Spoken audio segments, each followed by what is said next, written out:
প্ৰথমতে মোলৈ অহা সিলেকশন মেছেজটো এবাৰ ভালকৈ চাই লওক। ইয়াতে চাওক মই বেক কৰি আপোনালোকক দেখুৱাইছোঁ অসম গভৰ্ণমেণ্টৰ পৰা কিন্তু মোলৈ ফাইনালি সিলেকশন মেছেজটো আহি গৈছে। এতিয়া চাওক এই সিলেকশন মেছেজখনত কি আহিছে। তো প্ৰথমতে মই আপোনালোকক সেইটো জনাই দিছোঁ যে সিলেকশন মেছেজত কি উল্লেখ কৰা হৈছে। তাৰপিছত আপোনালোকক জনাম যে আপোনালোকৰ ডিষ্ট্ৰিক্টত কোনটো ডেটত বা কেতিয়া আপোনালোকে সিলেকশন মেছেজটো লাভ কৰিব। গতিকে ভিডিওটো আপোনালোকে সম্পূৰ্ণকৈ চাব, যেহেতু ভিডিওটো আপোনালোকৰ বাবে অত্যন্ত গুৰুত্বপূৰ্ণ ইম্পৰ্টেণ্ট হয়। আপোনালোকে ভিডিওটো সম্পূৰ্ণকৈ চাব, লগতে ভাল ভাল নিশ্চয় লাইক এটা কৰিব আৰু এনেকুৱা ইম্পৰ্টেণ্ট আপডেট পাবলৈ চেনেলটো ছাবস্ক্ৰাইব কৰিবলৈ পাহৰি নাযাব। যেনে প্ৰথমতে কৈছে আসাম গভৰ্ণমেণ্টৰ পৰা এই মেছেজটো আহিছে, আপোনালোকে স্ক্ৰীনত দেখিবলৈ পাইছে। ইয়াতে কোৱা হৈছে মুখ্যমন্ত্ৰী আত্মনিৰ্ভৰ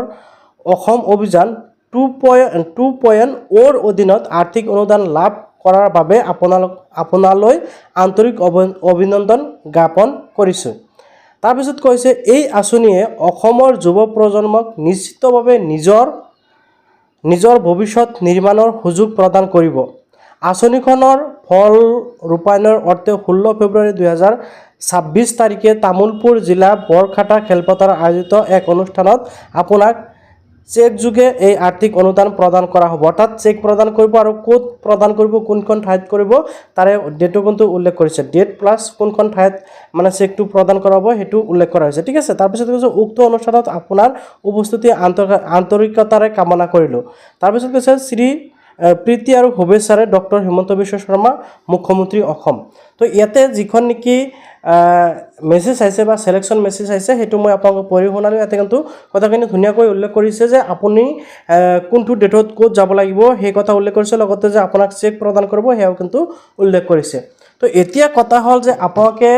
যিসকলে মেছেজ লাভ কৰা নাই সেইসকলে কেতিয়া মেছেজ লাভ কৰিব বা আপোনালোকৰ ডিষ্ট্ৰিক্টত কেতিয়া মেছেজটো আহিব সেই বিষয়ে মই আপোনালোকক জনাবলৈ বিচাৰি আছোঁ। আজি হ'ল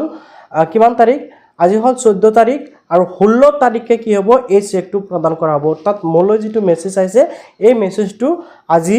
শনিবাৰ অৰ্থাৎ 16 তাৰিখ 10 বাজি কিমান মিনিটমানত আহিছে, 10 মিনিটমান বা 15 মিনিটৰ ভিতৰত আহিছে। তো আপোনালোকক ঠিক তেনেকুৱাকৈ অৰ্থাৎ 16 তাৰিখে চেক প্ৰদান কৰিব আৰু মাজত মাত্ৰ একদিন আছে, আজিহে মোলৈ মেছেজটো আহিছে। তো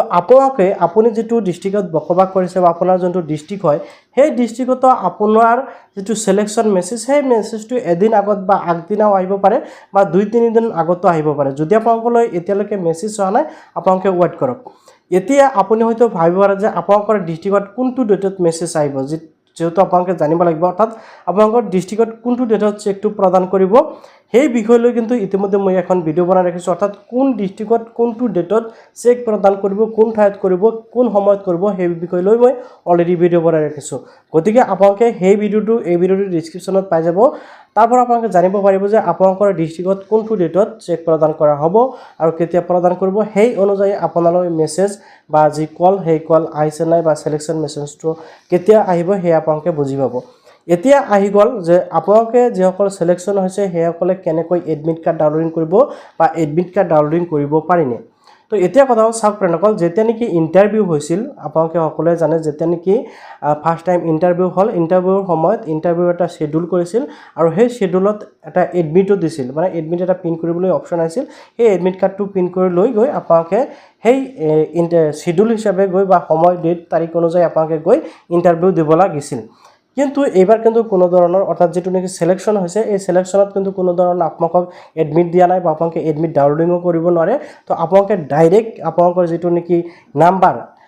এপ্লিকেশ্যন নাম্বাৰ বা ৰেফাৰেঞ্চ নাম্বাৰ সেইটোৱে আপোনালোকে ডাউনলোডিং কৰিব লাগিব। তো ৰেফাৰেঞ্চ নাম্বাৰটো কেনেকৈ ডাউনলোডিং কৰিব পাৰিব সেয়া মই দেখুৱাম। তো আশা কৰোঁ আপোনালোকে ভিডিঅ'টো সম্পূৰ্ণ হৈছে। এতিয়া মই আপোনালোকে দেখুৱাইছোঁ যে আপোনালোকে ৰেফাৰেঞ্চ নাম্বাৰ বা আপোনালোকে এপ্লিকেশ্যন নাম্বাৰটো কেনেকৈ ডাউনলোডিং কৰিব। এডমিট আপোনালোকে কিন্তু ডাইৰেক্ট লাভ নকৰে। তো কেনেকৈ কৰিব সেই দেখুৱাইছোঁ। তাৰ আগতে মই আপোনালোকক কিন্তু আগতে কৈছোঁ এতিয়াও কৈছোঁ যে আপোনালোকৰ ডেটত কেতিয়া সিলেকশন হ'ব সেই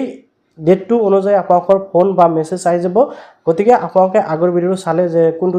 ডিষ্ট্ৰিক্টত কোনটো ডেটত চেক প্ৰদান কৰিব সেইটো আপোনালোকে চালে ভালকৈ বুজি পাব। তো এতিয়া মই আপোনালোকক দেখুৱাইছোঁ যে আপোনালোকে আপোনালোকৰ এডমিট বা আপোনালোকৰ যিটো নেকি ৰেফাৰেঞ্চ নাম্বাৰ এপ্লিকেশ্যন ৰেফাৰেঞ্চৰ যিটো আপোনালোকৰ প্ৰয়োজন হ'ব চেক প্ৰদানৰ সময়ত আপোনালোকৰ লগত লৈ যাব লাগিব, সেইটো আপোনালোকে কেনেকৈ ডাউনলোডিং কৰিব পাৰিব। বা বহুত সংখ্যক মানুহ এনেকুৱা আছে যিসকলে এই আঁচনিৰ বাবে আবেদন কৰা নাই, সেইসকলৰ বাবে এটা সোণালী সুযোগ লৈ আহিছোঁ। হয়, আপুনি যদি বিচাৰে তেনে ক্ষেত্ৰত বৰ্তমান সময়ত ঘৰত বহি কিন্তু আপুনি প্ৰতিদিনে 2,000 পৰা 3,000 টকা ইনকাম কৰিব পাৰিব। মই নিজে ইনকাম কৰিছোঁ আৰু মোৰ ইনকাম প্ৰুফটো প্ৰথমতে মই আপোনালোকক দেখুৱাই আছোঁ। তাৰপিছত মই আপোনালোকক জনাম যে আপোনালোকে ইয়াৰ পৰা কেনেকৈ আপুনি নিজে নিজেও ইনকাম কৰিব পাৰিব মুখত উইথড্ৰ কৰি দেখুৱাইছোঁ মই প্ৰফাইল অপশ্যনত ওপৰফালে ক্লিক কৰি দিলোঁ ইয়াতে ক্লিক কৰাৰ লগে লগে এনেকৈ লোডিং হ'ব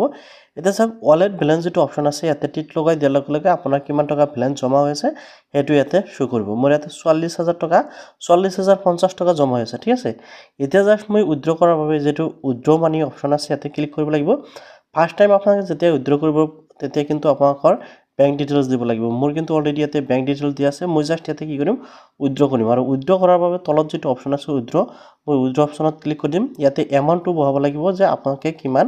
টকা উইথড্ৰ কৰিব বিচাৰে মই কিন্তু ইয়াতে এমাউণ্টটো বহাই দিছোঁ মোৰ যেহেতু ৪৪,০৫০ টকা আছে মই এইখিনি গোটেইখিনি উইথড্ৰ কৰিম মই ৪৪,০৫০ টকা ইয়াতে এণ্টাৰ কৰি দিছোঁ এতিয়া জাষ্ট মই কি কৰিম উইথড্ৰ অপশ্যনত ক্লিক কৰি দিম উইথড্ৰ অপশ্যনত ক্লিক কৰাৰ লগে লগে মোৰ কিন্তু উইথড্ৰটো লাগি গ'ল ঠিক আছে মই জাষ্ট অলপ ৱেইট কৰিব লাগিব মই ট্ৰানজেকশ্যন অপশ্যনত ক্লিক কৰি দেখুৱাই আছোঁ ইয়াত চাওক উইথড্ৰ ছাকচেছফুলি ছাবমিট হৈ গৈছে উইথড্ৰ দেখুৱাই submit successfully withdraw will be process within 10 business অৰ্থাৎ 10 দিনৰ ভিতৰত মোৰ টকাখিনি মোৰ বেংক একাউণ্টত আহি যাব এতিয়া চাওক আপোনালোকে দেখিবলৈ হৈছে আৰু কিমান ডেটত টকাটো একাউণ্টত যাব সেয়াও কিন্তু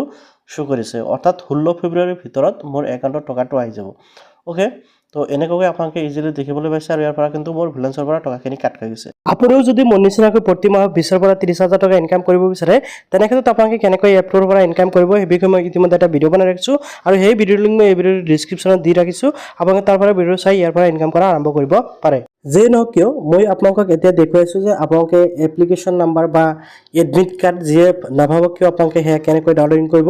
আপোনালোকৰ একচুৱেলি এডমিট নাহে আপোনালোকে জাষ্ট ৰেফাৰেঞ্চ নাম্বাৰটো বা এপ্লিকেশ্যন নাম্বাৰটো ডাউনলোডিং কৰিব লাগিব তো এইটো ডাউনলোডিং কৰাৰ বাবে প্ৰথমতে এই যিটো ৱেবছাইট আছে মুখ্যমন্ত্ৰী আত্মনিৰ্ভৰশীল অসম অভিযানৰ এই ৱেবছাইটলৈ আহিব অহাৰ পিছত লগইনছ এই যিটো অপশ্যন আছে কৰ্নাৰত আপোনালোকে লগইন অপশ্যনত ক্লিক কৰিব লগইন অপশ্যনত ক্লিক কৰাৰ পিছত ইয়াতে লগইন কৰিবলৈ দিছে ইয়াতে আপোনাৰ ৰেজিষ্টাৰ মোবাইল নাম্বাৰ ইয়াতে চাওক লগইন পাছৱৰ্ড বা অ'টিপিৰ সৈতে আপোনালোকে কি কৰিব পাৰিব লগইন কৰিব পাৰিব তো ফাৰ্ষ্ট অফ অল মই ইয়াতে ৰেজিষ্টাৰ মোবাইল নাম্বাৰ আৰু পাছৱৰ্ডটো এণ্টাৰ কৰি আছোঁ বেনগল মই ইয়াতে মোবাইল নাম্বাৰ আৰু লগইন পাছৱৰ্ড কেপচাটো বহাই মই জাষ্ট লগইন অপশ্যনত ক্লিক কৰি দিম লগইন অপশ্যনত ক্লিক কৰাৰ লগে লগে আপোনালোকৰ সন্মুখত এনেকৈ পেজটো অপেন হ'ব এতিয়া চাওক আপোনালোকৰ এই যিটো ওয়েলকাম এনেকৈ আপোনালোকৰ মেছেজটো আহি গৈছে এতিয়া ইয়াৰ পৰা চাওক আপোনালোকে দেখিবলৈ পাইছে ইয়াতে দুটাকৈ নাম্বাৰ পাব ঠিক আছে হয়তো ইয়াতে বহুতে বুজি নাপাব যে কোনটো নাম্বাৰৰ আপোনালোকৰ প্ৰয়োজন হ'ব ঠিক আছে এতিয়া চাওক প্ৰথমতে আছে ৰেজিষ্ট্ৰেশ্যন নাম্বাৰ আৰু দ্বিতীয়টো আছে এপ্লিকেশ্যন ৰেফাৰেঞ্চ নাম্বাৰ ইয়াৰ পৰা আপোনালোকৰ কোনটো প্ৰয়োজন হ'ব এইটো কিন্তু বহুতেই বুজি নাপাব তো আপোনালোকৰ এই যিটো দ্বিতীয় অপশ্যন আছে আপোনালোকে দেখিব পাইছে এপ্লিকেশ্যন ৰেফাৰেঞ্চ নাম্বাৰ আপোনালোকৰ কিন্তু এইটো প্ৰয়োজন হ'ব বা এই ৰেফাৰেঞ্চটো আপোনালোকে প্ৰিণ্ট আউট কৰি লগত লৈ যাব লাগিব যিটো আপোনালোকৰ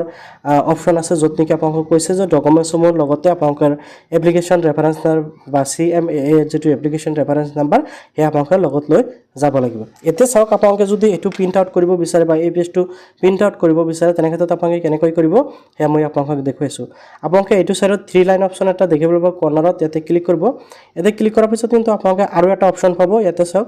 শ্বেয়াৰ অপশ্যন এটা আছে আপোনালোকে শ্বেয়াৰ অপশ্যনত ক্লিক কৰিব শ্বেয়াৰ অপশ্যনত ক্লিক কৰাৰ লগে লগে কি হ'ব আপোনালোকৰ ইয়াতে এটা অপশ্যন পাব প্ৰিণ্ট আপোনালোকে দেখিব পাইছে এই প্ৰিণ্ট অপশ্যনত যেতিয়াই ক্লিক কৰিব প্ৰিণ্ট অপশ্যনত ক্লিক কৰাৰ লগে লগে এই যিটো প্ৰথম পেজ আছে এই পেজটো আপোনালোকে প্ৰিণ্ট কৰিব পাৰিব বা আপোনালোকে পিডিএফতো কিন্তু ছেভ কৰিব পাৰিব এতিয়া ধৰি লওক আপুনি যদি মোবাইলত চাই আছে ভিডিঅ'টো বা মোবাইলত পিডিএফটো ছেভ কৰিব বিচাৰিছে তেনেক্ষেত্ৰত এই যিটো কৰ্নাৰ আছে এই কৰ্নাৰত আপোনালোকে ইয়াতে পিডিএফ অপশ্যনত যেতিয়া ক্লিক কৰিব আপোনালোকৰ এইটো কিন্তু কি হ'ব ছেভ হৈ যাব ছেভ হোৱাৰ লগে লগে বা আপুনি যদি কম্পিউটাৰত কৰি আছে বা প্ৰিণ্ট আউট কৰিব বিচাৰে তেনেক্ষেত্ৰত ডাইৰেক্ট আপোনালোকে এই যিটো পেজ এই পেজটো আপোনালোকে প্ৰিণ্ট আউট কৰি লগত লৈ যাব ইয়াতে আপোনালোকে ৰেজিষ্ট্ৰেশ্যন নাম্বাৰ প্লাছ আপোনালোকে এপ্লিকেশ্যন যিটো ৰেফাৰেঞ্চ নাম্বাৰ দুটা বস্তু একেলগে পাই যাব যাৰ বাবে আপোনাৰ এইটোৱে কিন্তু এডমিটৰ কাম কৰে আপোনালোকে কিন্তু কোনো ধৰণৰ ডাইৰেক্ট এডমিট লাভ নকৰে যেতিয়া নেকি ইণ্টাৰভিউ হৈছিল সেই সময়ত এডমিট দিছিল কিন্তু এতিয়া আপোনালোকে কোনো ধৰণৰ এডমিট লাভ নকৰে এই যিটো অপশ্যন যিটো দেখিবলৈ পাইছে এই অপশ্যনটোত ক্লিক কৰি আপোনালোকৰ সন্মুখত এনেকৈ শ্বিডিউলসমূহ আহিছিল আগৰ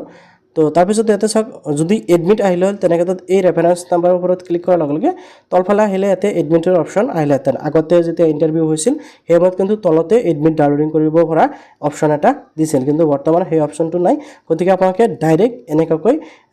ডাউনলোডিং কৰিব লাগিব তো আশা কৰোঁ আপোনালোকে নিশ্চয় বুজি পালে ইয়াৰ পিছতো যদি কোনো ধৰণৰ কনফিউজন আছে নিশ্চয় কমেণ্টত জনাব পাৰে